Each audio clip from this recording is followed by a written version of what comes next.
આદ્યશક્તિમાં જગદંબાનું ઝળહળતું તેજ એટલે ભાદરવી પૂનમનો ભવ્ય મેળો। આ સમયે લાખો કરોડો ભાવિકો ચાલીને અંબાજી જતા હોય છે। યાત્રાળુઓના માર્ગે ઠેર ઠેર સેવા કેમ્પોનું આયોજન પણ થયેલું હોય છે।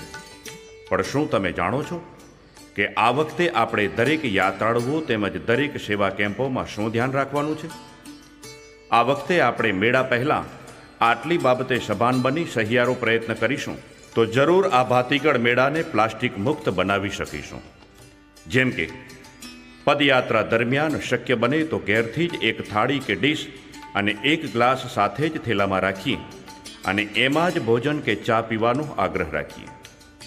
સ્વયં સભાન બની રસ્તામાં આવતા સેવા કેમ્પોમાં પ્લાસ્ટિકનો બહુ જ ઓછો વપરાશ થાય એનું માર્ગદર્શન આપીએ।